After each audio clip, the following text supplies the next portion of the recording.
All right, hey, and welcome back everyone to a video today. We're focusing on the LTCC efforts with both guided pathways and SEM, or Strategic Enrollment Management. So the purpose of this video is to talk a little bit about these two projects. They've just rolled out within the last year or so, and I've had the sense that people have a different sense of connection to the project depending upon what they're doing here at the college, depending on whether or not they've been involved in some of the task force and work teams relative to both SEM, Strategic Enrollment Management, and Guided Pathways and MetaMajors. So in this video today, we'll actually do two versions. So first will be the short version that gives you the brief overview of what these two projects are and how they might affect you here at the college as a faculty member, administrator, classified staff member, and even a student going into next year, 2019-2020. And then the second part of this video will be the longer version. So I'll get in more into the depths of what we've been doing as a college with Strategic Enrollment Management and Pathways. I'll talk about some of the initiatives. I'll talk about a lot of the work that's been happening behind the scenes. One of the things you discover with both these projects is that you often will get the end result or an end product. It's certainly not the end by any means, but as an example, for the summer and fall schedule, we recently rolled out the MetaMajors, and if you actually dive in a little bit, you'll actually see a little more information about what the MetaMajors are, how they work, and how that relates to initiatives here at the college, student success, and so forth. But to get to this point of even having the MetaMajors was a lot of work and involved a lot of cross-functional members of the LTCC community. So I want to mention that because I think, as you know, with your own initiatives that you're involved in, sometimes we see the end result and we don't see everything, all the process, all the people, all the person hours, all the initiatives and efforts that happen cross-functionally at the college to get to where we're at. The other thing I should say about both Guided Pathways, the MetaMajors, and Strategic Enrollment Management is that these are really ongoing processes. Unlike some other initiatives, maybe a grant or something that has an endpoint, that has deliverables that we have to report out to an external agency, or we have something physical that we create like the University Center. This is something that's ongoing. This is something that will never end. In fact, as we begin to roll out the Promise program beginning in the fall of 2019, I think you'll see that a lot of these efforts with both SEM and Guided Pathways and the MetaMajors will connect with some of those efforts that we're developing through Student Services and the Promise program. So let me then just briefly describe both of these projects, and as I mentioned, I'll get into more depth in the second part of this video where I talk about the teams involved. I talk a little bit about how this might impact some of the things that we're doing here at the college, although as a moving process, as something that is not necessarily a project that has a clear endpoint, I think you'll see more initiatives being rolled out in the coming years.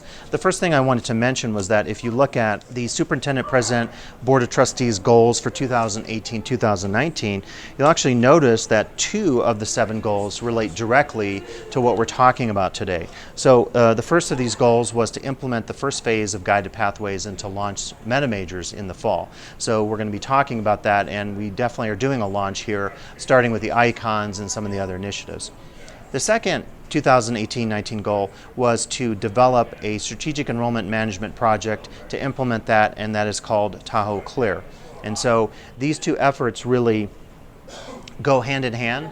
I think they're almost inseparable because in order to have clear student pathways for our students, we have to have some strategy behind our initiatives with strategic enrollment management. We have to really think about it more strategically as opposed to more ad hoc or more on a basis of what we think might meet our student needs, but maybe doesn't have data behind it as far as generating a schedule and initiatives for our students with their classes and doing some of that planning. So I think it's just important to know that in this upcoming year, we have 2 major board goals and presidential goals that tie in with what we're doing. So the fact that the board and the superintendent president has made this an initiative really suggests to us something significant about both of these projects. It's not just these are not just another set of projects that we're going to be working on, and maybe there'll be a committee and some minutes, and it'll never see the light of day again. These are both initiatives that really do have important results in terms of how we do some of the things on campus for our students. So to mention what the first of these projects is, it's called Strategic Enrollment Management.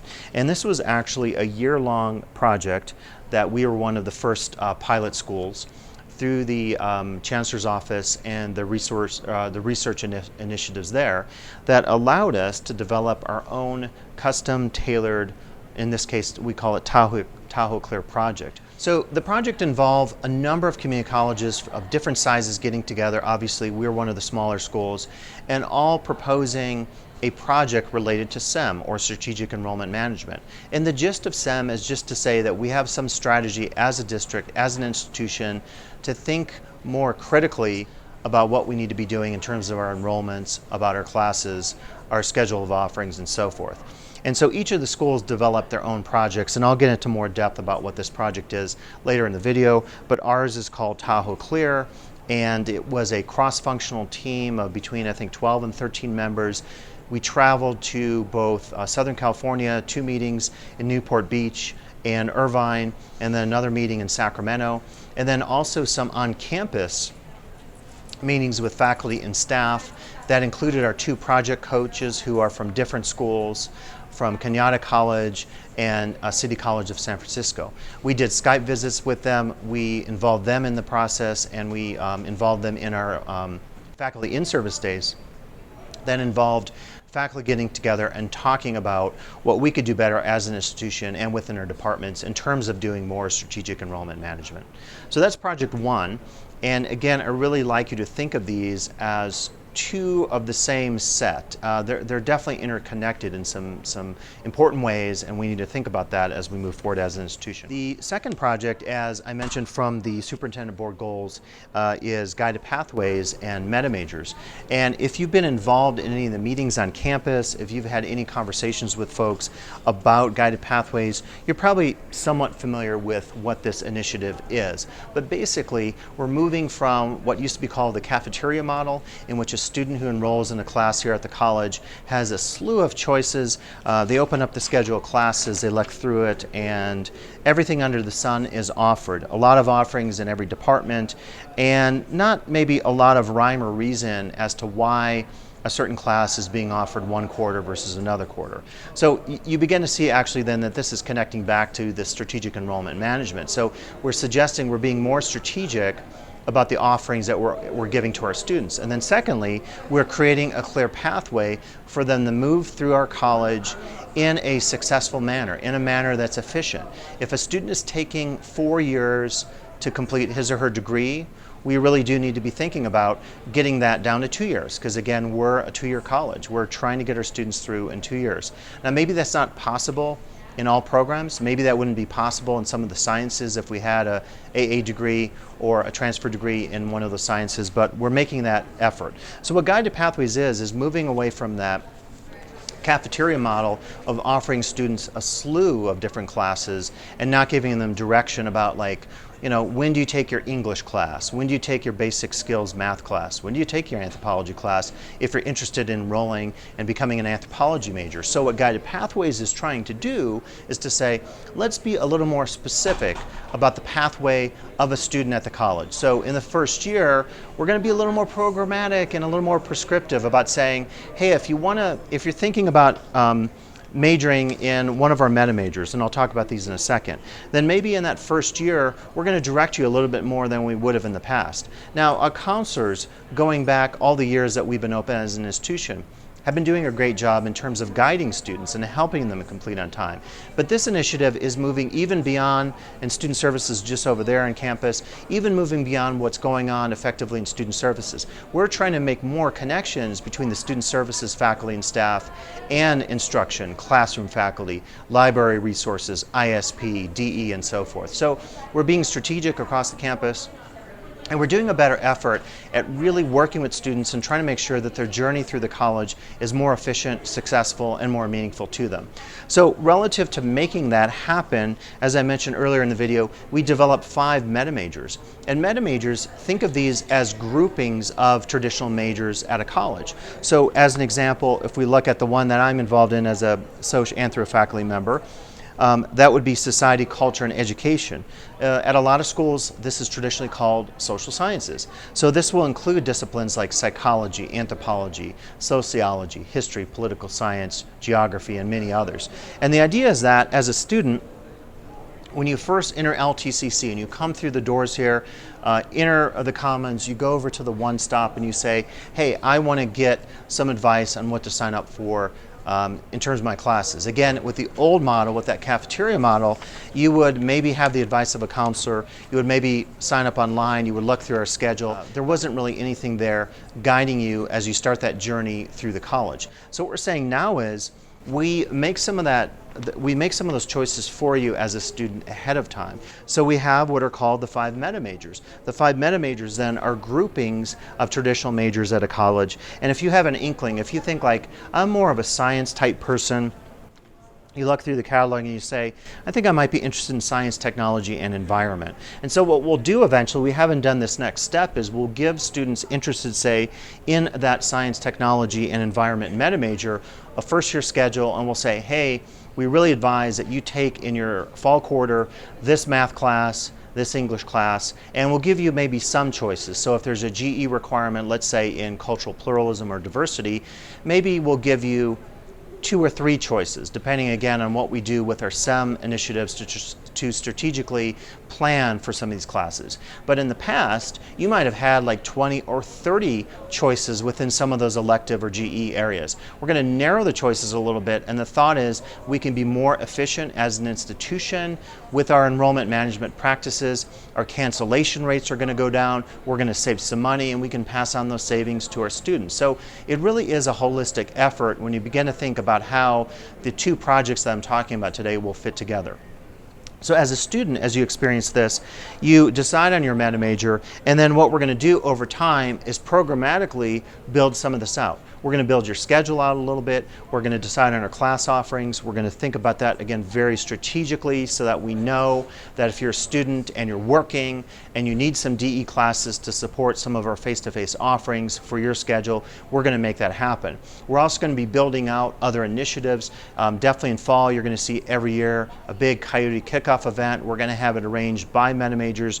You're going to see our icons here, which were designed, and then that's going to orient you as a student thinking about this from the beginning when you start thinking about what you want to do at the college. So you're going to see these meta majors, you're going to identify them, and then you're going to understand that that's going to guide really your journey throughout your 2 years here at the college. What we'll be doing beyond this is building out other initiatives. So if you're a STEM major, if you're a major interested in fire science, or you're interested in wilderness education, we'll actually build out some events and some programming such that you'll learn from experts in the field, you'll learn about the career opportunities. We're really going to connect what's happening in these meta majors and pathways to real-world career experiences.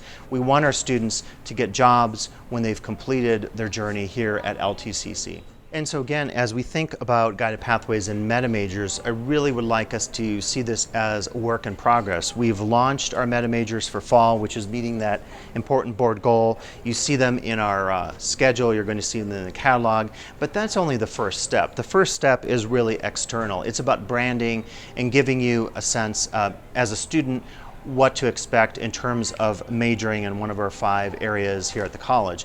But going forward, we have to do much more. We have to build out programming, we have to build out some initiatives with our scheduling practices and so forth. So you're going to see more on the horizon with both of these initiatives. And again, in this video today, I just want to give you an overview of what's going to be coming. So if you're joining us for part 2 of the video, which is the longer version, stick around because I'm going to really get into the weeds a little bit more and the depths of both of these projects. If you're only watching this first part of the video, thank you for watching, and of course there'll be much more coming in the future. If you are an instructor here at the college, I'll be doing some very specific training videos about how both SEM, Strategic Enrollment Management, and Guided Pathways will impact you as an instructor here at the college. So thanks for listening, and continue the journey with us here at LTCC. I want to give all of you an update on just what's been happening with Guided Pathways and SEM, which stands for Strategic Enrollment Management. Some of you may have heard this version or some version of a report on these 2 projects through some of my academic senate president's reports. So there could actually be some degree of repetition in this if you've heard some of my other reports, so I apologize for that. But I wanted to send this out for a couple reasons through my roles as temporary DE coordinator in spring 2019, and also in my new faculty chair of teaching and learning role coming up starting this summer and into fall of 2019. So I want just to put this on your radar, and if there are class conversations that come up or institution-wide conversations, and we're not directly involved in these two projects, we'll be at least aware that they exist and there's some direction moving forward relative to these two initiatives. So let me talk about both of those. And I think I'll intersperse some photos in here so you can see some of the action, so to speak, that's been happening. So SEM refers to Strategic Enrollment Management, and it's part of a year-long grant that LTCC has been involved in. There is a cross-functional team that includes the college president, deans, a CIO, director of admissions, people from research, VP of student services, counseling faculty, myself as academic senate president and faculty in social sciences. And we've gone to a series of meetings in Southern California and Northern California that focuses on trying to take the picture of enrollment, the puzzle, if you will, of enrollment, and make it strategic. So in the past, one of the things we did was we would schedule classes, and they'd appear in our scheduled classes, and there was, I don't want to say a randomness to it, but it was more based on instructor abilities, who is able to teach a particular class. The joke is always like, someone in town can play the didgeridoo and they meet minimum qualifications in music, so they should teach a class in didgeridoo. And I'm not trying to pick on music or other departments, but what I'm trying to say is in the past, I think we've had a different approach to looking at our enrollments, even in the case of offering multiple GE classes that fulfill the same CSU or UC requirement that maybe compete against one another, even offer it at the same time blocks. And if there isn't even a student need for that many opportunities for those particular classes. So I think what the goal with strategic management is today is, as it says, be a little more strategic about how we approach things. So I'll show you some images now, and basically we've had our team working together. We have two really good coaches, Mandy and James, and they're the experts who help us with a lot of these issues. They advise us on some of our directions forward. They give us some sensibility about, are we moving in the right direction? Do we have our students' best interests in mind when we think about some of these projects and so forth? And so we've been meeting, brainstorming on this stuff. We're actually convening our final meeting at the end of May. This document here was produced by the President's Office, and it lays out the strategies behind Tahoe Clear, which is the name of our project. Everyone has to have a project. It describes SEM here, and I'll just read that to you. Strategic Enrollment Management focuses on what is best for students and how to ensure their success through strategic course offerings and student support services. It is a data-informed systemic approach to scheduling courses and supporting students in achieving their educational goals in a timely manner. The next section talks about what Tahoe Clear means, and this quote is really good. Registering for classes and getting an education at LTCC should be just as clear and easy to see through as the waters of Lake Tahoe. So a little metaphor play there, which is good. And these are some of the scheduling guiding principles. I'll put these up on the screen. So things like a balance of face-to-face and online offerings, being committed to time blocks, being data informed, using course cancellation history, average enrollments, percentage fill, and other pertinent data. So related to this, so we've been meeting with our team. We've been meeting virtually like every month. We had an all-faculty day recently, which is mostly the full-time faculty and some other campus staff who get together and do a day of in-service focusing on key issues. And this time around, we met with our coaches from SEM, and we focused on some really good career data that gets us into thinking about career opportunities for students. This is an example of what careers are available for archaeologists, as an example. So we had our meeting, but in addition to that, we've had numerous initiatives on campus that have really focused on some of the core principles of SEM, and we came to a realization, a lot of us on the team, that the truth is we've been doing some of this stuff for years, and we should give ourselves credit. We haven't always been doing like the more random approach to scheduling classes. We've actually thought about some of these issues and tried to look at data. Now we're making it more systemic and strategic in terms of moving forward. So one of those meetings we had with, again, a cross-functional team was focused on developing a 3-year schedule. So if you talk to Pete and Christy and Aaron and Sarah and Esther, they would all tell you that we've needed something like this for years. And what this is a 3-year schedule of course offerings. And this going forward will be updated. It started as a Google Doc when Sarah and I filled in for Dean Sower in our FOSA role back in the winter of 2018. And this lists All the classes, starting with, say, anthropology and ending at the very end with our, can't tell you what classes are at the end there, looks like wilderness. And we have different color designators. We try to look at projecting a schedule, like a face-to-face offering. If there's more than one section of the class, put a 2 in there and so forth. And as we work through this, through various versions, and I received some reassigned time as a special project to develop some of this, we then took this process and we attached it to what I just read off the guiding principles statement here, scheduling guiding principles. We tried then to plan the schedule that you see now. So the fall and summer schedule came out of this process. So we took our 3-year schedule, the color-coded document. We took the historical data as well as a bunch of old schedules. So you can see here all these old schedules are part of this, looking at past performance, if you will, of classes.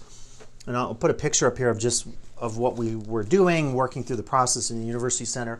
A series of really 8-hour days, just a lot of work, toiling through the schedule. It's not maybe the most adventurous work, but it's important work in terms of the institution. So one of the things we did, and we can pick on anthropology since it's one of my disciplines I teach in, we looked at offerings.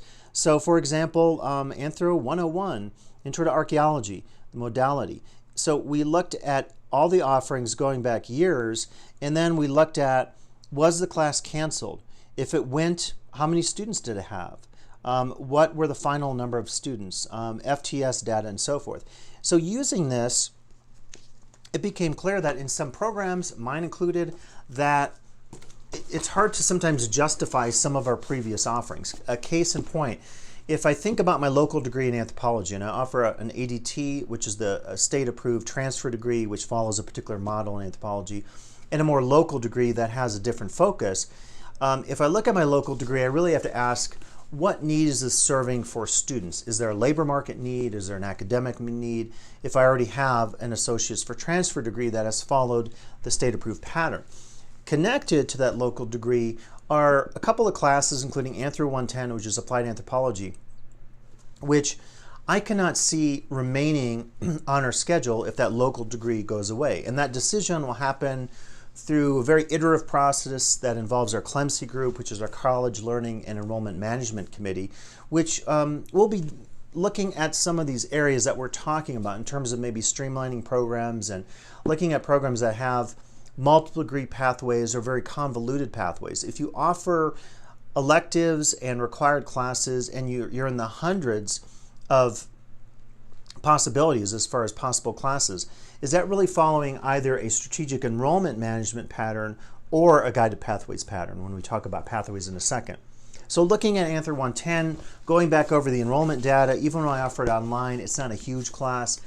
I maybe have to make, as department chair, as lead in my area, a hard decision in the future that could impact students, but it probably won't impact students in a negative sense because I think we're going to be able to dedicate some of our resources in some of the bigger classes, the GE classes, and the degree pathway classes that make much more sense for both our students, our faculty, in terms of knowing they're having a guaranteed class that they're preparing and ready to teach. And we do, and I should say our cancellation rate has gone down dramatically. It used to be in the double digits. It's now in the low single digits. And so that's a real accomplishment at the senior leadership team level and also the department chair level for being very proactive and thinking about scheduling more carefully. And I think the administration has gotten better at not canceling so many classes because presumably those classes are higher enrolled. So it's really organic and symbiotic when you think about how all the pieces fit together at the level of instruction, the instruction office, the administration, our team in there, our faculty leads, and our, of course, faculty, many of you teaching for us.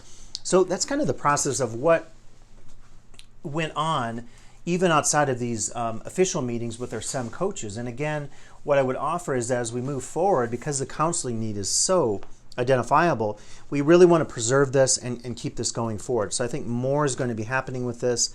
Eventually, Michelle Risden has the vision of turning this into a data tool, and we're working on that a little bit. So you could, for example, sort things, and Natalie Lehman in instruction has done some great stuff with versions of the spreadsheet where we can sort it by day and time. We could sort it by GE area. Is there competition? Is there face-to-face versus DE offerings? So that, again, we're being a little more strategic about our decisions going forward in terms of scheduling classes, and I would say as well as going through our catalog. This is an old catalog, but really looking critically at, do we need everything in here? Or could we thin this down a little bit? I just saw somewhere here on my desk of messiness, I just saw this from WNC, our school down in Carson City, Minden, and so forth. And this is their schedule of classes for fall. And it's 16 pages. And this is just one term, right? So if you compare to ours, this is 2 terms. It's going to be a little longer. But one of the conversations we're having is, do we need a printed schedule? Could we have a 365 year-round schedule where we have fall, winter, spring, and summer combined? We've currently combined 2. So we're combining summer and fall and winter and spring, but could we make it into 1? This is, one, I believe they're in semesters, so 1 semester for fall. But what's key about this is it's streamlined. You used to have all the classes. Now it just has Associates of Arts. It has the offerings.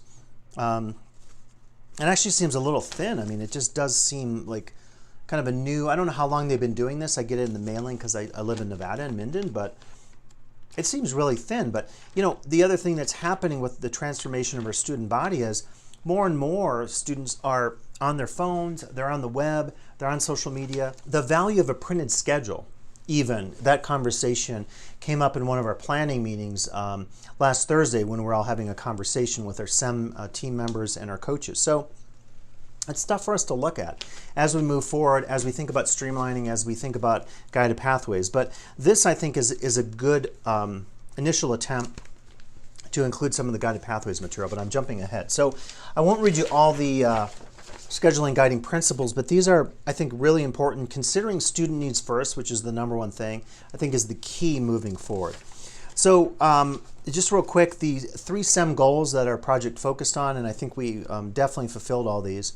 We got word, by the way, that we were way ahead of the game in terms of other schools, and also we will be presenting, Dr. Riz and I will be co-presenting or part of a panel discussion for next year's new cohort in terms of the SEM project. So that's pretty exciting that we're going to be part of that opportunity. So I think kudos all around to everyone involved in the project and faculty and staff who supported it and were very important to this process outside of the SEM team itself.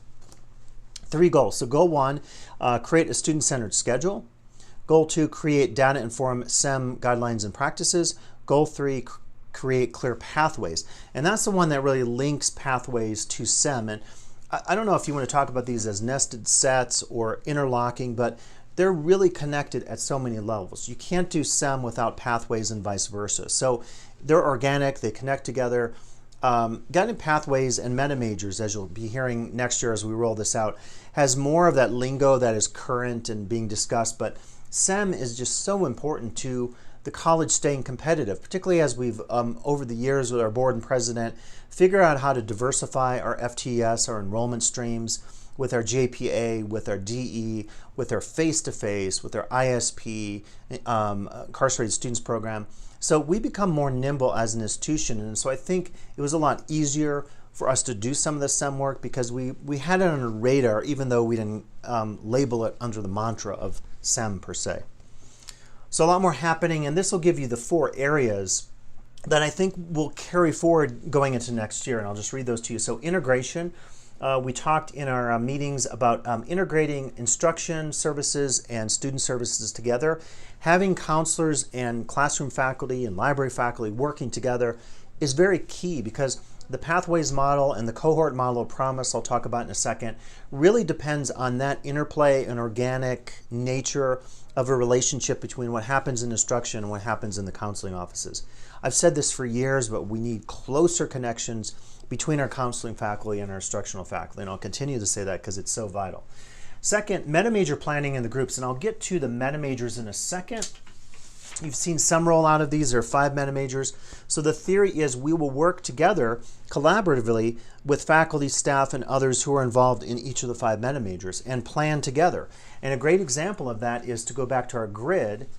We could look at offerings, and I could connect with Christina Tomaleo, J.D. Durek, who teach, they both teach in social sciences with me, and we could say, well, if we're offering classes in the social sciences that are fulfilling the same GE requirement, like our multicultural requirement, Does that make sense? How many do we really need? So our planning goes from the department level to this bigger MetaMajor level. And then at some point, presumably the 5 MetaMajors, that becomes an even bigger thing that we look at as we think about connecting this to institutional outcomes, program level outcomes, maybe MetaMajor outcomes, and also student learning outcomes in our classes and our departmental efforts that we do as well in terms of our goals for our students. So there's a lot of exciting stuff coming down the road in terms of just more planning within the defined groups. Third is data-informed decision-making. So going back to the process with the schedule, we really relied on data, on the institutional expertise, the institutional memory, as we often call it, to look at what's happened in the past. And one issue going forward, and some of these are probably an anthro here, but these orange classes denote a class that hasn't been recommended to be offered in a 3-year cycle. The challenge with that is, if we're not offering a class in a 3-year cycle and you go through this and you see some significant levels of orange classes, the question becomes, why is that class even in our catalog, right? It becomes a question of like, when I was, Sarah and I were doing the FOSA role last year, we helped do some deactivations of classes. And some of these are really near and dear to my heart in terms of my graduate coursework, in some areas related to philosophy. We deactivated some philosophy classes. Hard for me to do that personally, but institutionally I realized that we can't necessarily offer everything under the sun in all areas. We have to be a nimble college. We're a small college. We can't do everything. So I think going forward, we have those conversations collaboratively at the department level. We talk to our part-timers and we say, what exactly does it mean if a class is not even on here? Should that class be deactivated into the future? We have a new system coming on, Enrollment. If you connect with Terry in instruction, that is really amazing. I went through a training with many of you as well. And it's great. It's streamlined. It's efficient. It makes sense. It makes our lives so much easier. So I think that's exciting news going forward. So the work could be hard emotionally, doing some of those deactivations, removing some stuff from the catalog. Believe me, I'm looking at anthro as we speak.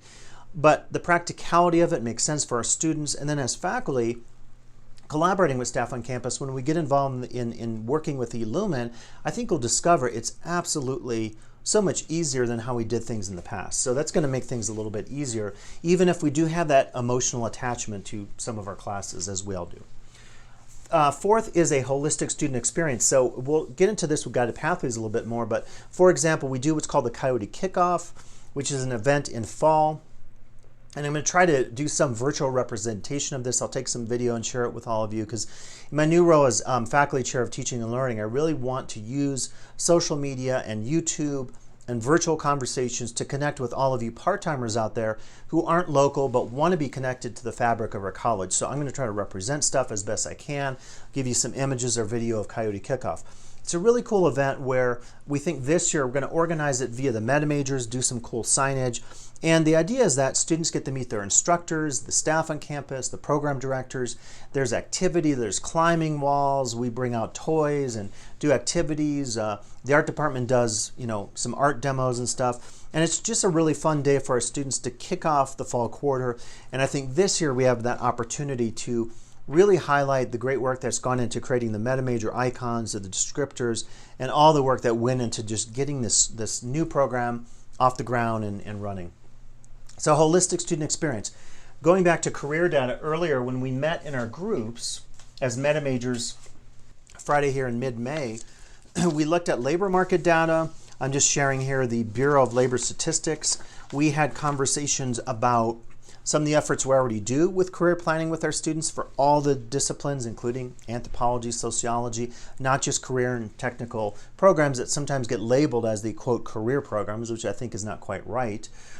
We should all be focused on careers. And I think we had some great initial conversations that led into some stuff about the Promise program that I'll get into here in just a second. So the career pathway side of this, I think, is really significant. We have to do more work with this.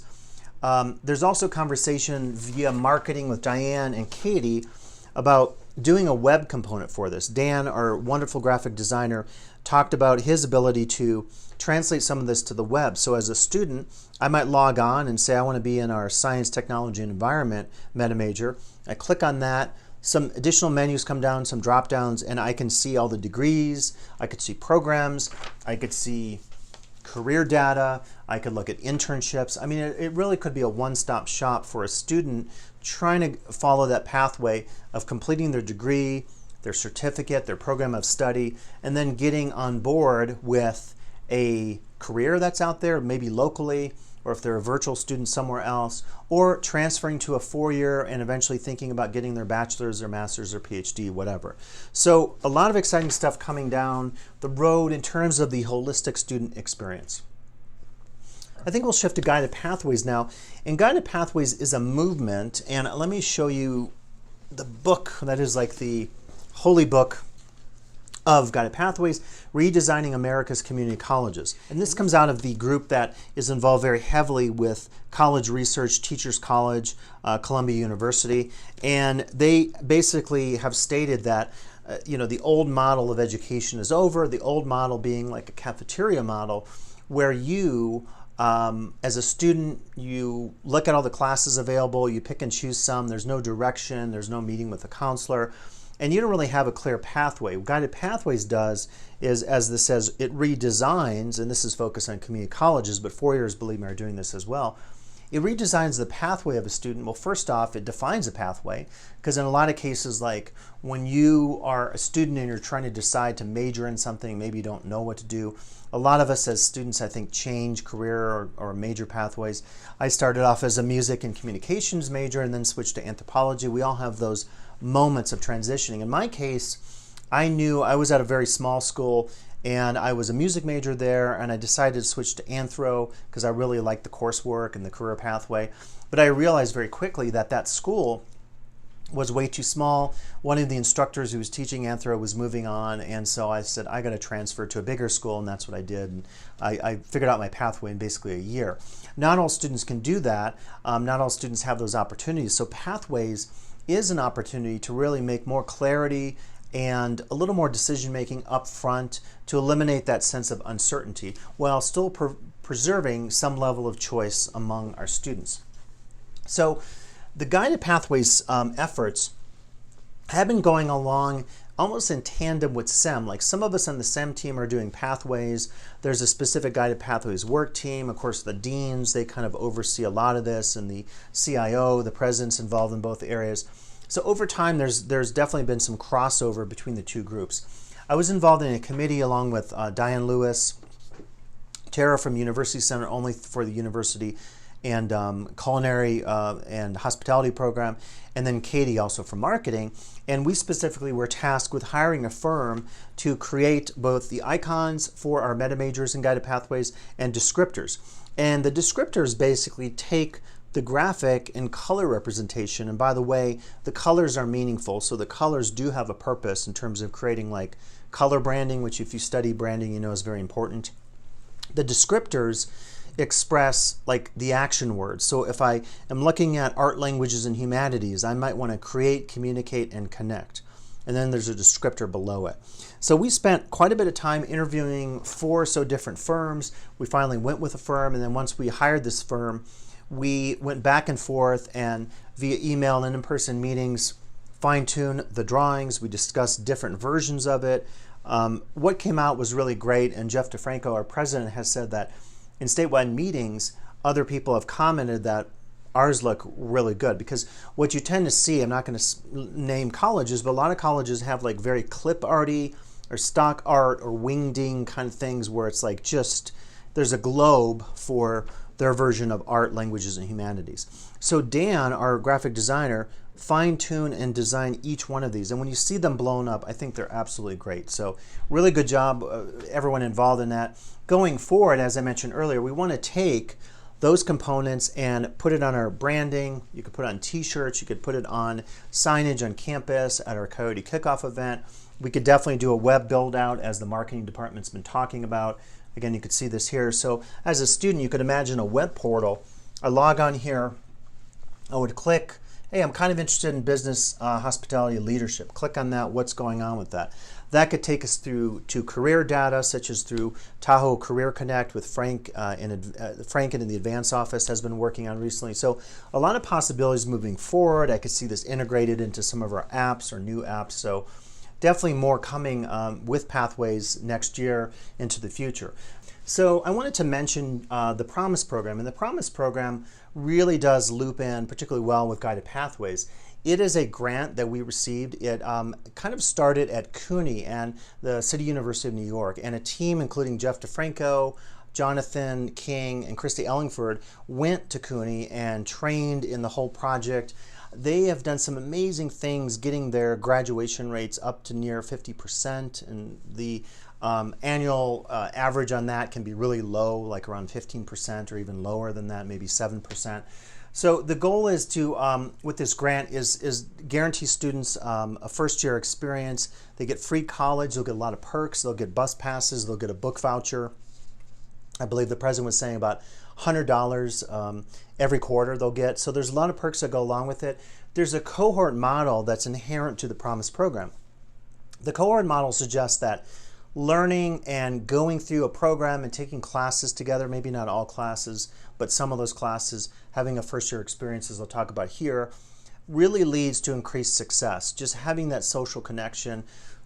Culture anthropologists, sociologists, psychologists would tell us that it's true.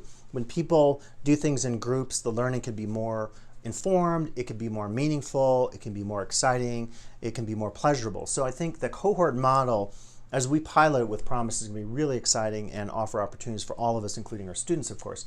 We will be hiring a director of Lake Tahoe College Promise at the May 14th board meeting. The board is approving that job description. So that person is going to be vital. They're going to be housed very near our one-stop student services around the E102 area. Also, we're going to be working on, and I'll be involved in this, coordinating this class called something like College Success for Promise Students. This will be a first-year experience class that incorporates a lot of areas, talks about things like information literacy, talks about mental health, talks about maybe practical things like balancing a checkbook. There'll be counseling interventions, discussions from our counseling staff about how to navigate our campus community. I'll have some input about being an online student. Treva might come in and do this as well. I'll have some input about how to approach your faculty members in terms of office hours, in terms of dealing with class stress and getting your assignments in on time and so forth. So it almost has the feel of an LTCC 101 class, where it's like, here's the introduction to the college. Here's how you do your financial aid, your FAFSA application. Here's how you navigate stuff on campus. Here's how you find out about campus events. Maybe we would require campus events as part of this program. So a lot to build out, but the key is it is based on all the research that says doing things as a cohort, having that experience together leads to more meaningful education, leads to greater retention of students and greater graduation rates. So I think it's really exciting. I'll just offer that there's more to come in regards to Promise in the future. So put that on your radar. How will instruction change? And that might be relevant to you. You're an online instructor, ISP, or face-to-face. You're thinking, is anything I'm going to be doing in my classroom different? This is just my best guess. I would say in the short term, no, with the caveat that we might want you to know this lingo about Guided Pathways and the MetaMajors. You're going to see this on campus communication. You're going to see this in the schedule. You're going to see it in the catalog. You might see it on the website for sure. But you're not necessarily going to change how you approach your instruction. Now, a year from now, that might be different. A year from now, we might say, hey, you know, as part of your class, and this is all academic freedom, you know, but as part of your class, could you bring in some of that career data? Can you do a little section in your class about, if you're teaching archaeology, what are the career opportunities for archaeology? If I want to be a forensic profiler, are there jobs in that? If there are jobs, what degree do I need? What's the income possible? Where are the jobs located? Do I need additional training beyond college in terms of internships and externships? So all those kinds of things I think could be fair game in the future as we start to teach maybe a little bit differently. But how you teach using your Title V outline of record, the core stuff you teach, the textbooks you work with, the experiences, the content, the approaches, that really isn't going to change remarkably. But this foundation, the undergirding, the structure of guided pathways and SEM, as we talked about, more behind the scenes. I think just to be aware of that, it's very important. LTCC is definitely changing. I just was having conversations on campus today with a number of my colleagues. We're planning for the Promise class, so we're setting up a meeting for this week. We're talking about some shifts on campus in terms of space. We're talking about what kind of classes will be in the schedule in the future. One of the things you see connected to Promise this year, and this is the fall 2019 schedule and summer, you see a purple designator and quite a few pages. So this says recommended for Promise students. It's a medical office assistant class and also a pre-stats class. In the future, this is recommended so anyone can sign up for these classes. In the future, as we roll out Promise beyond the first year experience class, I feel like we're going to block these and say only available to Promise students. Because again, if we really want to embrace the cohort model, we don't want to necessarily mix cohort students and non-cohort students. It's maybe a little messy that way. But again, to get this rolling next year for fall, we really had to just do it as a guideline and not as like a guaranteed class for Promise students. So that is going to change. You're going to see some changes on campus. Again, we're hiring a Promise director. We have a new Dean of Instruction, Ali Bissonad, who has some exciting ideas about guided pathways. And as our team continues to evolve at the leadership level, as our faculty have such vital roles to play at the department level, in my position, focusing on teaching and learning issues on campus, there's going to be a lot of change institutionally. And I should just say that sometimes you don't see the change. Like most people, when they saw the MetaMajors roll out, they were like, oh, those look really cool. We like the descriptors. But I think people didn't realize that a lot went into this. I can't tell you how many people hours went into getting the MetaMajors ready, but it was pretty substantial. So just be aware of that. So a lot of the stuff you just see as a handout, or it's a cool graphic in the catalog or the schedule, but it turns out that a lot of work is going on behind the scenes. So this one is happening as we speak. The issue about instruction changing, I feel like that one's a little further down the road, 1 or 2 years, but this one is happening as we speak currently, including today, the day that I'm recording this video. I want to emphasize it's an iterative process. It's changing. We're trying to be flexible. We're adapting. We have a board. We have a president who are about as outside the box as I can imagine. That's a very good thing in these challenging times of change at the state, at the national level. I mean, turn on the news. You want to get change in your consciousness existentially. I don't know how much more we can take of some of the change we're seeing. Like at the governmental level, but California, you have to be very nimble. You have to be flexible, and our top leadership has really figured that out, and I want to, in my role as much as I can, embody that and really be supportive via some of the faculty and teaching things I'll be doing. Yes, I still am here. Actually, what I've been doing is trying to edit the final video of this SEM and Pathways video, and I discovered that just in going through this that there are just so many moving parts and so many connections across the college that it just becomes like an endless task of trying to summarize this. And if you've made it this far, this is like Apocalypse Now, like that extended cut, the director's cut. We're getting into the weeds here in terms of just levels of detail. And that's why you have the option to stop the journey at the, 10-minute mark or so.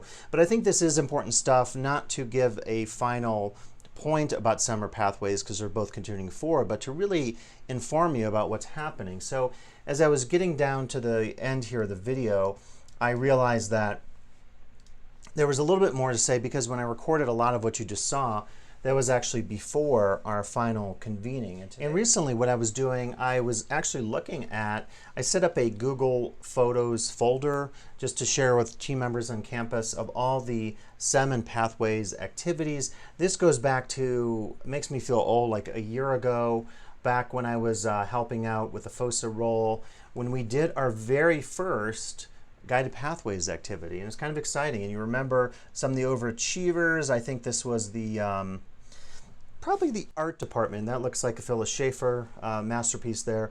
So this was, remember, our early iterations where we got into groups and said, hey, can you, all the faculty here, think about how you would conceptualize of Guided Pathways. We explored some of the main ideas behind Pathways, where it might lead us. We took, extensive notes.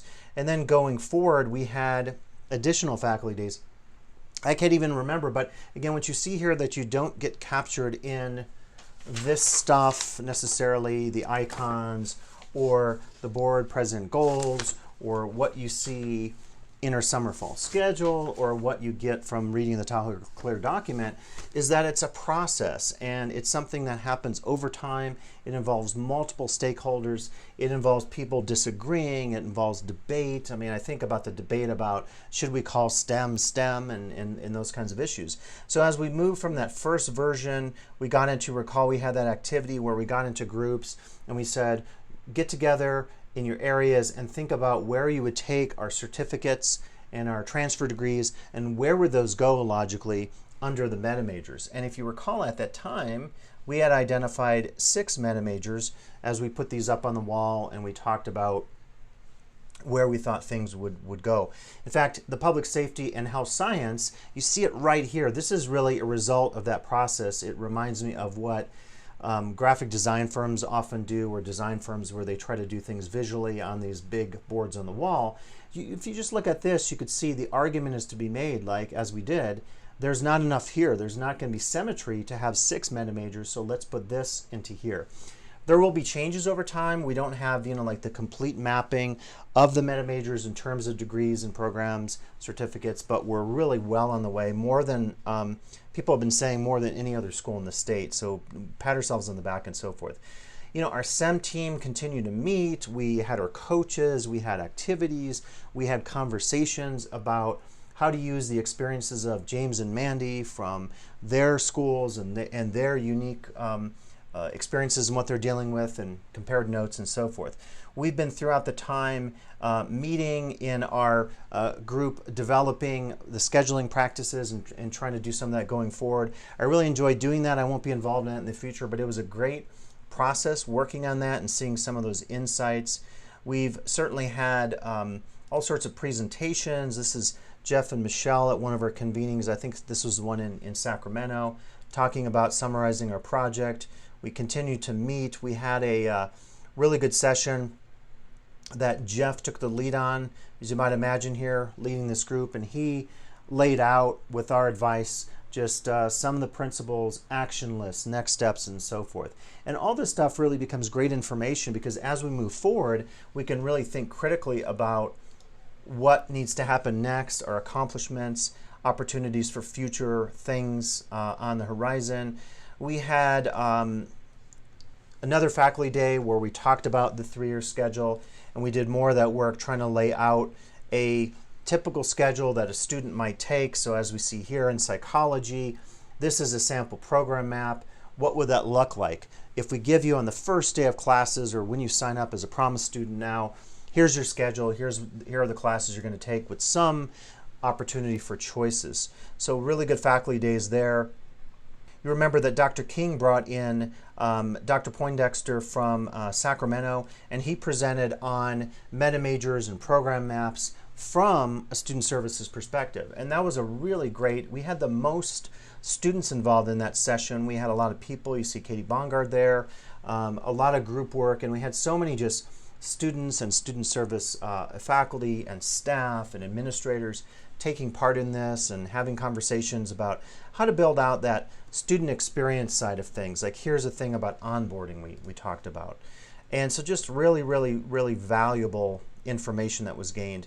We had yet another convening of our coaches and our faculty on campus, talking in this case about general education, looking at some issues there.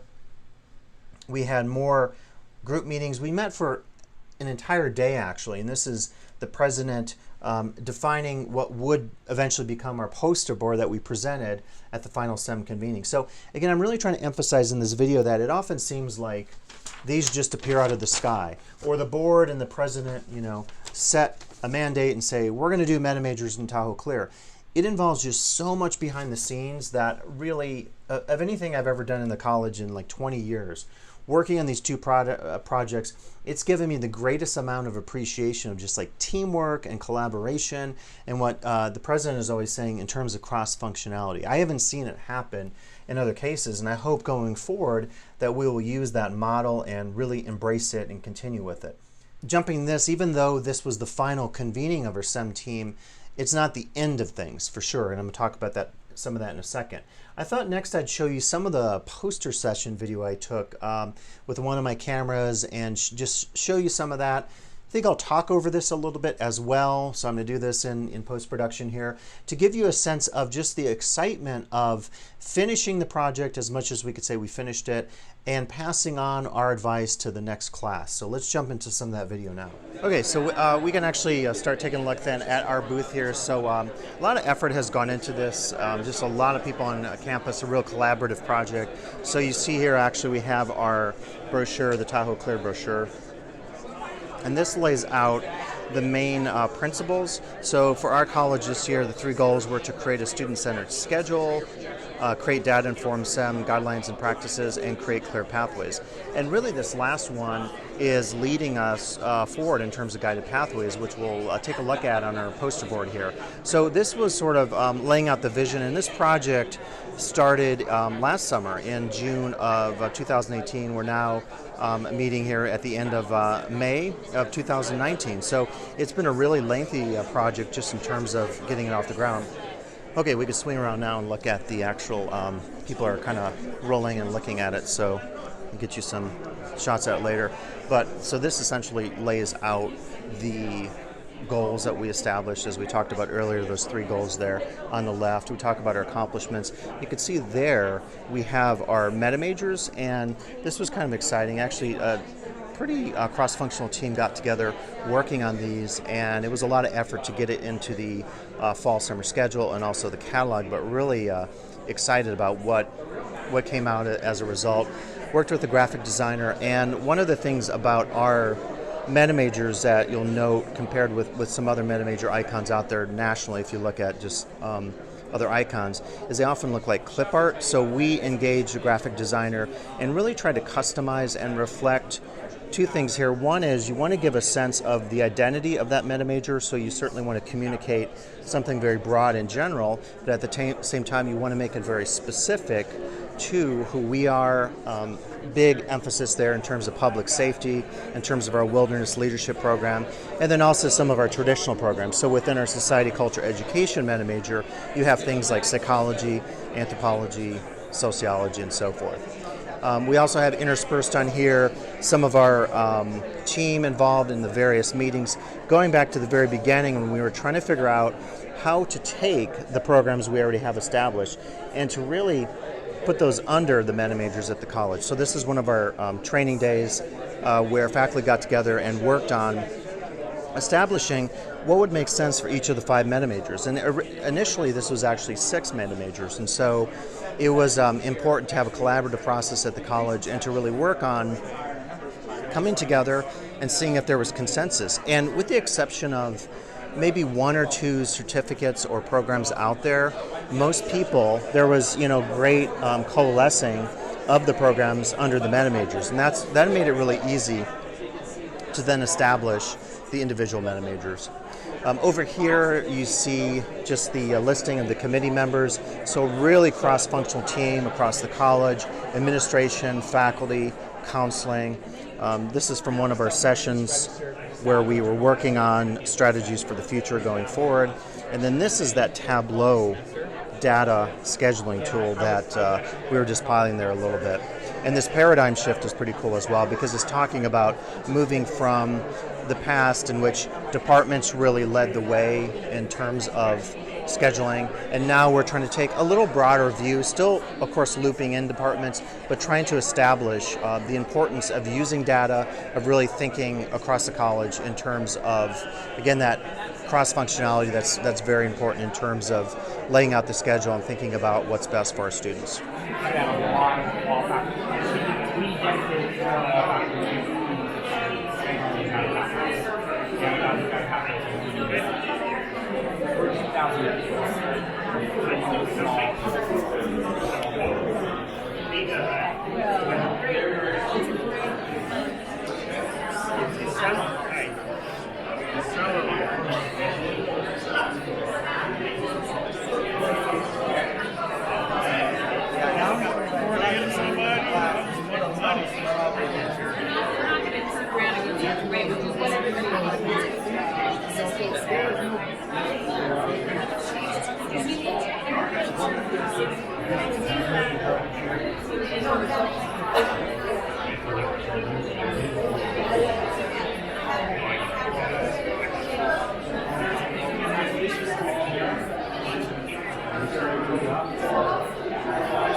Alright, should we go on to our next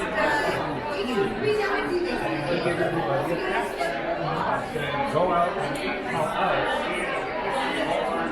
Site 101, like, so this course, what are the type 5 courses that you're currently enrolled in? So let's make sure that we're not overlapping these face-to-face events, right? Or let's click on the G tab and make sure we're not overlapping guidance on 1A, right? So it's like a good opportunity to share in some ideas of what other districts are doing, different strategies. And of course, one of the things that you realize is that every district has different issues out there. All districts are trying to solve strategically enrollment management issues related to enrollment management. And here is President Jeff DeFranco. Here we are, Lake Tahoe clear. Let's see, we'll get him on. What do you have to say about SEM? I would just say that we made a lot of progress. It's amazing that we did all this in 1 year, and this was not even a grant. We didn't get any more resource, any more time. We just got cross-functional people together and did the work. And I think as you look at the 11 different teams that are here, a lot of good work was done across the state, but nothing quite as well as what was done in Tahoe. So we should all be proud. Okay, great. That's what I have. All right, there you have it from President Jeff DeFranco talking about the SEM project. Straight from the source.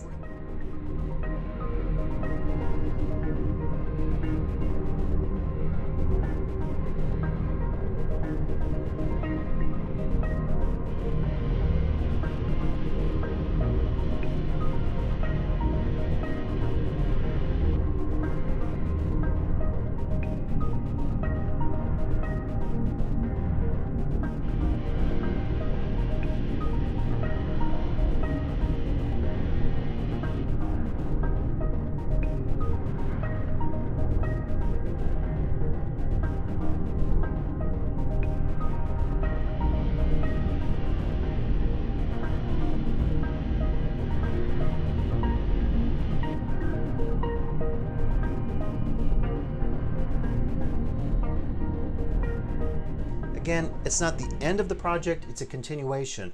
Much of this is to be worked out, but the President mentioned in our final convening in Newport that we definitely will probably have some more meetings next year of the team. We may add some members to increase that important cross-functionality. For example, Russie Egan, having more of a fiscal services perspective on some of this stuff could be very valuable, will be very valuable, and then continue to reach out to the campus. In my role as well, continue to say, like, how is this affecting you in the classroom? Would you like some trainings on SEM issues? Would you like some conversations about guided pathways? So much more for us to accomplish on campus in all of our various roles, whether we're teaching or working in student services or administrating or working in the library, whatever it is that we do. Now, talking about guided pathways moving forward, again, I've suggested at the beginning of this video that guided pathways and SEM are really intertwined in some ways. It's really hard to differentiate between the two of these projects because they're just so connected. I think moving forward with pathways, we can't be complacent. We can't say, well, we checked off the goal, the president and the board, we launched Tahoe Clear, we launched our MetaMajors. This is like step one of 1,000 steps. So we started to adapt it, put it into the schedule and the catalog. But now we need to say, okay, you got the MetaMajors, what do we do with those MetaMajors? How is the life of a typical counselor or a frontline student services staff member in the one-stop different? What does that look like? We were having a conversation in our PAC meeting today about, with the Promise program, needing to really clearly identify across campus the talking points of what Promise is. It reminded me a little bit the conversation about when we worked in the theme park, when I worked in the theme park industry, we had these daily updates that we would pass out when employees would do their inspection checks or uniform checks at the entrance to the park. And it would be like, okay, here are all the shows for the day and all the talking points about ride outages and so forth. We need probably a version of that at LTCC that gives everyone the key talking points, and there are some postcards relative to this now. I don't have one here in the office, but that lays some of this out. But I think we need some more trainings and conversations about Promise, about pathways and SEM moving forward for that outward-facing component when we're talking to others in the community, hyping up Promise, hyping up what's happening with Pathways. Hey, did you know we have guided pathways? We have the best icons in the state. Do you know about Promise? Do you know that you can get most of your college paid for up to 3 years? So that conversation, I think, needs to happen across campus, again, cross-functionally among all our team players. So moving forward to Pathways, I've mentioned a lot of this already. I won't say a lot more, but expanding on the MetaMajor icons, not just including them in the catalog and schedule, but having it for the kickoff day in September, having it on t-shirts, having mugs and icons and pins and so forth to really share like the branding potential of these very wonderful MetaMajors and what they can be used for in the future. Also developing the web component, brochures. A lot of this will happen with marketing, and you can see why it was so important to have Diane Lewis from the marketing side of the house on our team, because so much of this will be outward facing. The 3-year schedule, MetaMajors, drop-down menus on the web, and so forth. A lot more to happen with this, so I won't say too much more. Moving forward with Promise, there's so much happening with Promise. I'm really happy to be involved in the Promise program next year. Coordinating this with many of you on campus, other leaders. Happy to announce we'll be launching the first year experience class. That's going to be awesome. 11 weeks. We're going to do some really interesting and interactive stuff with our students, stressing the connections of life and work and school and everything from financial literacy, which we're piloting a new program from the Chancellor's Office, which is going to be really cool. So I'm working with Naomi on that, and we're planning some ideas for that. We're going to talk about how to use office hours, how to interact with your instructors as a student in your DE learning environment, and many other topics. So the Promise program is almost like I'm saying SEM is here and Pathways is here. Promise is in there too. And I don't know if this is a Venn diagram or what sort of diagram, but as you start to chart this, the points of connections between these various projects will increase exponentially over time. Example of this recently, I mentioned to Michelle Risden and Jeff DeFranco that Naomi and I had a very good meeting with John Pearson, who's involved with the financial literacy pilot program with the Chancellor's Office. And she sent off a message I sent to her, which was a debriefing message to Laura Salinas in our equity program, because it turns out that with the HSI, the Hispanic Serving Institution grant that we're applying for, we can actually get more funding or greater consideration for funding if we have a component of financial literacy. So the importance of having campus communication about these issues is key, because if I didn't know about that need, how would I get that information to Laura? So it's a real good opportunity to say, let's double up our efforts to communicate, use video, I say don't use memos, I'm a video guy, but memos are one way to communicate this across campus, but people often don't read emails. I hope that people watch videos. So we really need to communicate this across campus, because we're going to discover points of synergy and organic connections from point 1 to point 2 to point 3 across campus. That's going to increase student success or student opportunities or possibilities for grant funding and so forth. By the way, connected somehow to all this is a new grant that we just got, if you've been following the news on campus, the CVC OAI grant, which will focus on piloting a lot of these efforts that we're talking about today with career projections, with career and technical education programs in a lot of different areas, including culinary, which is our new full-time faculty hire with Mark's recent hire. So a lot happening as well with that grant, and I think you'll see that we won't identify it as such, but there will be a connection between these various points as we start to roll things out. So you got a chance there to see just some of that video I took with the poster session. This is just a visual representation of it.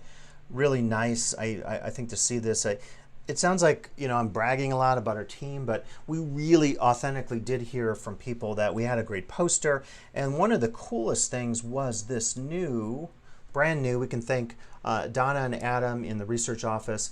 This was something that Michelle Risden kept asking about, and it came out of one of those meetings where we were talking about principles for analyzing classes. And let me just show you that, because again, this really does emphasize that this thing is as iterative as it gets. Like something happens, an idea comes, someone comes forward, suggests an idea, and then we say, can we develop something for that? So during our scheduling meeting, this was one of those conversations, like what if we looked at these data points and so forth.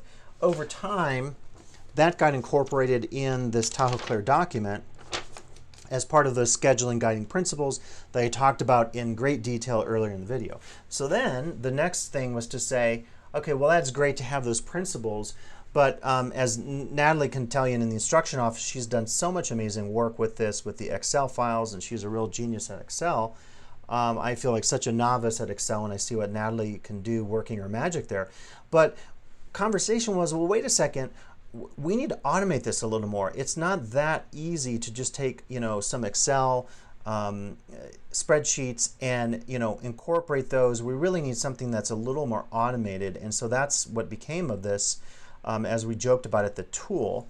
And so we roll this out, and as you saw in the video there, Michelle had it on the computer, and this is just so amazing and cool. This is not public facing yet, but when it is, I think it could be absolutely amazing. This shows you a psychology class, and it really does offer you an opportunity. I don't have the hover over here, but all of these are hoverable. So you hover over it, and it gives you more information, again, diving down deeper and deeper into the minutia of what this really is. It's the big data movement. Big data, as we're using it, I think this is our version of that. So we can make better decisions about things because we can dial down and say, well, what's been going on with general psychology? And actually, this is a bad example because Psych 101 is a hugely popular class, but we can still look at it and say, okay, what were enrollments like in fall? We can, again, this would all be hoverable. What are they like in winter? What's going on distance education versus face-to-face? So this level of power, of analytical power using big data to our advantage is absolutely going to set us out in front of other districts in the state. In fact, we're hearing now that people are saying like, oh, we would like that tool. You guys have that tool? How can we get a hold of it? So our Chief Instructional Officer, Michelle Risden, is actually piloting something that is fairly new and really hot off the presses. So this is a tool created in Tableau, and what's really cool about this tool is you can click from a scheduling perspective, you can click and really look at just a variety of data. Sorry, I'm backing up. So what's really cool about this is you can actually try to get a view here. You can really dive in pretty deep and look at just a wealth of information in terms of classes. We can look at modality, we can look at cancellation rate, and you can do this across the board. And you can even do these cool hovering things here that show you, again, just a lot of data that is so helpful in terms of scheduling. So this particular class here for Psych 101 for winter of 2013 is showing there are 4 sections. One section was canceled, and it shows you the fill rate in terms of the final classes, 70%. So this is just really going to give the college a lot of opportunity. As you can see, you can scroll and find every single class that we offer and really dive down deep in terms of just those different data points. So I think this is going to be really helpful moving forward in terms of some future scheduling efforts. Really kudos to everyone in Donna's office and Adam working on this, getting it going, because it's just such an opportunity to do more than simply, again, as I talked about at the beginning of the video, do things randomly or based on gut instinct and so forth. That doesn't always work. So near the end of the project, actually, Michelle Risden and I stayed the next day. The rest of the team went home. We actually had an opportunity to present what we've been doing, our accomplishments, to next year's incoming class of the SEM team. And this is James and Mandy. It was kind of funny. They were like the stars. I was joking with them, like, you guys got to get a Sharpie and sign this. So we took some photos there, and this was from one of our previous team meetings. So they were kind of the stars, and you see inside the room there is the new class of SEM participants. And so they got together and they did activities similar to what we did, new schools, new projects. It'd be exciting to see what they come up with. And at the midpoint of that first day, Michelle Risden and I, it's a little hard to see with these photos, but we presented our insights about the project. We talked about some of our interpretations of strengths, opportunities moving forward. In fact, I think I might, let me just share some of that with you a little bit here, some of those tidbits that I just recorded on audio. Okay, thanks. So wanted to mention just the idea of the project. So you can check this all out in the back. We have our handouts and also our poster board. Welcome to pick up a copy later. So the title of the project was Tahoe Clear, and it's based on the idea that we wanted to create clarity in terms of the entirety of the student experience on campus, in terms of navigating everything from their classes to student services to activities and so forth. And we had 3 specific goals. And the first goal was to create a student-centered schedule. Second is to create data-informed SEM guidelines and practices. And then the third one, which ties in a bit with our MetaMajors and guided pathways, is to create clear pathways. And so relative to our MetaMajors, the other thing we did recently, we created new icons. Again, you can look at the back on our poster board.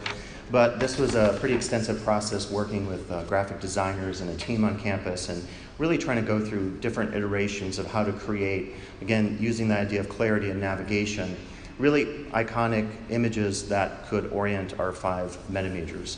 And so just to kind of sum up, our goal was to focus on integrating SEM efforts with scheduling and integrate those with guided pathways efforts. So I think for us it's a great opportunity to move forward and to continue some of the successes that we experienced through this great project here over the last year. Okay, so Scott explained a little bit about what our goals were. Some of the outcomes that we achieved were kind of more massive even, I think, than we expected. But one of the main ones was a scheduling tool. In the first, I think in the midterm, I kind of was asking people, how do you do your schedules? What tools do you use? What tools do you use? And everybody kept telling me, oh, well, you have to compare GE courses and you have to make sure that your pathways are clear. And I said, yeah, I know, but what tool do you use? So what we decided to do was create a tool. So we've got a little bit of an image on the poster board of the tool that we created, and we're hoping it's really going to be a game changer for us. So I'm happy to tell you more about that. And I think just we were very excited to be a part of this. We really tried to take advantage of our fabulous coaches, James and Mandy, who are actually on the poster out in front of the room, and really use the opportunity to collaborate as a college. So that's a little bit about us, and we'll answer some more questions. Wonderful. So they created a tool, and as Lake Tahoe always tells me, everybody does it because you have 35 full-time faculty. Yeah. So everybody gets together and everybody does the work. So those of your colleges that are larger, you can learn things from them, their close relationships, but you probably can't do it exactly the same way. Very good. So hopefully what you've heard from them might make you feel a little bit overwhelmed. They did an awful lot of work. But I hope you've also thought about what Kathy and Michelle shared regarding the SEM principles and the process to be able to get this far along in their work. And so they just gave us some highlights. What we're going to do now is maybe we'll do question 1 and 2 together. So we'll start down here at Lake Tahoe again. What did you find most useful in doing your project, and what were a couple of challenges, the main challenges as you implemented? Okay, I'll start with the benefits. For us at Lake Tahoe, as Janet mentioned, we're very, very small. We have about 1,800 FTS, and so when any kind of committee is formed, like a SEM strategic planning committee, it kind of involves everybody, and then we just change a couple members and we go to another meeting and it's all the same people. So, but you'd be surprised that there are some challenges with that as well. One of the biggest benefits was really taking the time to collaborate, really making an effort. We had a very large team for us. We had 12 people that we carted to every SEM meeting and made sure that that was a priority. And it was everybody from our enrollment services director to our president was involved, and our director of marketing. We had faculty members, counselors. So we had a lot of folks involved from across the institution, and we got an opportunity to just spend time together outside of school. So come to the meetings, that would be one piece of advice, and really take the time to collaborate. We also just kind of allowed ourselves to take risks in this process and really try to innovate in ways that maybe we didn't feel as comfortable doing on our campuses. And it really allowed us to make some pretty large paradigm shifts. For example, in our scheduling, some of the other groups are talking about, since we began as a college about 40 years ago, we have always had a department-led schedule. So departments created their schedules, they submitted them to the scheduling staff, and that was kind of it. And so we are too small to really compete with ourselves, and we didn't have a great picture of the schedule as a whole across campus. So we took the opportunity, and as the scheduling tool we hope will help us do, is to change that, to really make this a data-driven, data-informed schedule that serves students, that helps faculty understand kind of what other departments are doing and how they're scheduling. So this process allowed us to do that and to make those big shifts that I think are really important. And taking risks, it involves allowing yourselves to fail too, realizing that some of the ideas that you have, the innovations that you have are going to work, and some of them aren't. And we kind of allowed ourselves to do that and to accept that as part of the process. So I think those are some of the biggest, and use your coaches. Our coaches were fantastic, and they really kept us on track. I would echo most of what Michelle said already, but I would say for me, a benefit of the project was really what you started today. It's operating at that metaphorical level, the conceptual level of identifying some goals, some dreams, some ideals for your students, for their pathways, for your faculty and administration on campus. The challenge, I think, comes when you go from that conceptual level, thinking about ideal models or structures, and trying to implement that, right, in some very practical ways. And you often discover that there are challenges. The challenges could be, of course, specific to your institution and your committee structures and so forth. But I think for me, the ideal, or working with this level of thinking about, in our case, clarity as a metaphor, was really beneficial in terms of the collaboration, in terms of conversations we had, as Michelle said, with our coaches, going back to campus and sharing some of this. So for me, I think a challenge is making sure that what you've identified in these initial stages, working collaboratively, that you continue that process and you think of this as something that's moving forward and not an endpoint, because for us, it's not an endpoint. Yesterday, our president committed to keeping our team together through next year, perhaps beyond. So he's talked about maybe having 3 meetings on campus or even off campus, and continue that spirit of collaboration as we roll some of this out. So my first recommendation would be to say to really think about how to maintain the continuity, how to connect SEM efforts to guided pathways. And then I think the other recommendation is to think about developing this through your shared governance processes, through your committee structures. You may have a separate SEM committee, you may not. You might have a pathways committee, you might not. Perhaps some of that happens through your curriculum committee or academic senate. So I think one thing to recommend today, if it's practical, is when you get back home to your colleges, to start thinking about how you plan to communicate this with all the other stakeholders on campus, classified staff, directors, students, of course, faculty, other administrators, and perhaps thinking about really strategically agendizing some of this on your major governance committees and saying, okay, we're going to have the SEM report or the Pathways report. Again, perhaps SEM and Pathways for many of your districts are connecting together, but I think try to think about, as you move out from the project over the next year, continuity and how to really get buy-in and communication from all your campus stakeholders and governance groups. All right, now I'm just going to go down here one more time. Anything else that you would like to say, or any other advice that you'd like to give to these people out here before we end? I'd just like to echo a little bit of what the last group was talking about from Long Beach, and what actually all the panel members have said, that this is not isolated work. What we really learned when we started working on the strategic enrollment management with this team is that it kind of started bleeding into everything else, which for us was very positive, I think. Because we started to realize that it was an opportunity to do work that we always knew we needed to do and maybe hadn't carved out the time for, and to complete work that we were already doing, and to really give the attention and the time to that work. So it's not in isolation, it's integrated with everything else that you're doing. And also, I think one of the things that we've struggled with as a small college, and what I talked about earlier, is really allowing ourselves to innovate.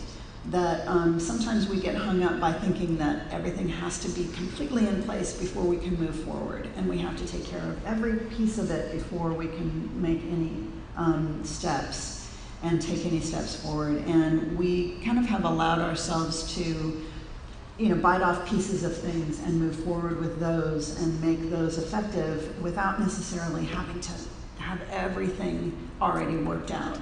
And that may not seem like a really big thing, but I think it is, because often we get a little bit paralyzed by what we think is going to happen or what we think if it's not already all perfect. And I think just really having some fun too. We had a lot of fun, probably maybe more fun than the SEM group thought we should be having.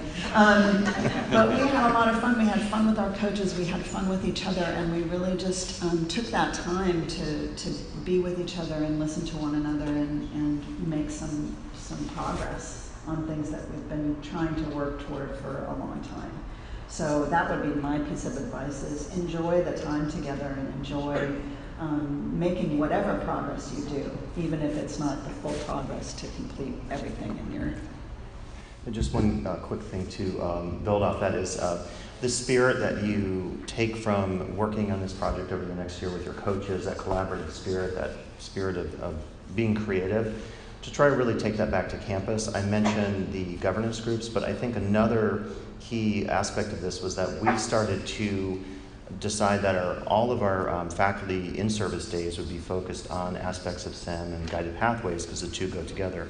So I think to really encourage taking this collaborative spirit here, bringing it back to your campus, and we encourage you to look at our poster board, because there are quite a few photos documenting the process. So you may want to do that, take some video and still photography, and maybe use that for some of your branding and marketing to show that collaboration, creativity that I think the community college faculty, staff, administrators are so good at. So I think really taking the spirit of collaboration and seeing if you can schedule some events such that you can make effective use of your time in terms of saying maybe your in-service days or your convocation or whatever you have could be focused on that spirit of getting faculty, staff, administrators together and maintaining this same spirit of creativity and collaboration that I think you'll find throughout the process here with SEM.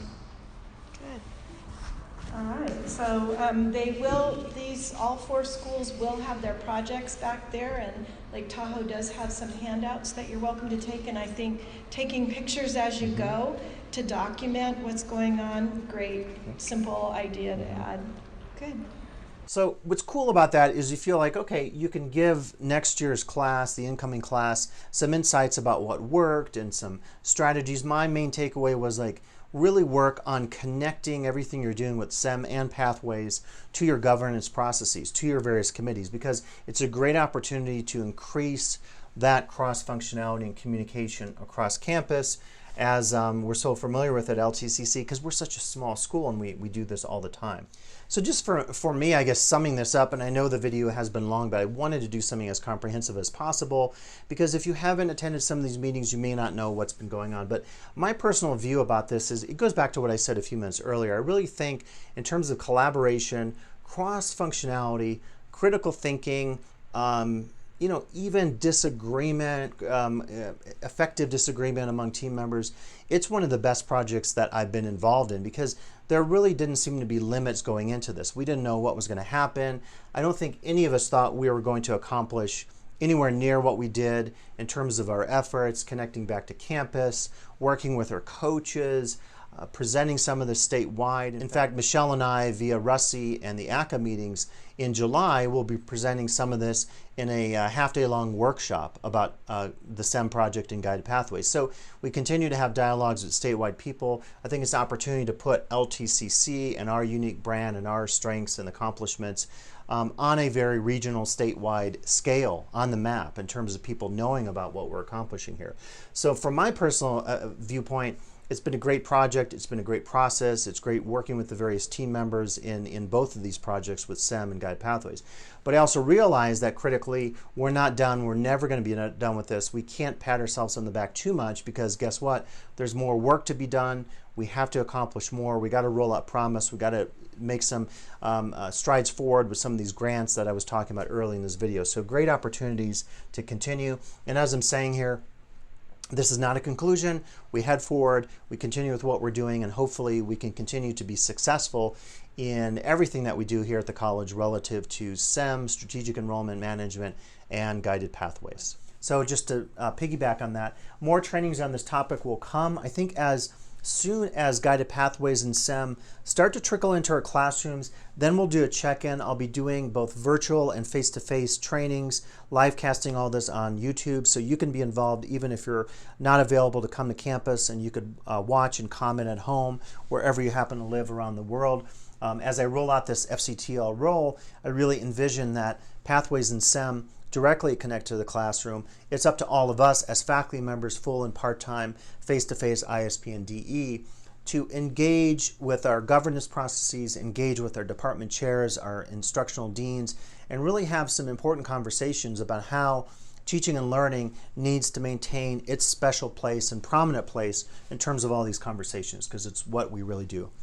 So I think I've talked enough, and you will hear more from me certainly about pathways and SEM moving forward, but I wanted to offer this video to you because you've probably heard some of the lingo, but maybe you wanted to place exactly what this all means in terms of the big picture and how it affects you as a faculty member at LTCC. So good luck, and I'll be back shortly with yet another video on a different topic.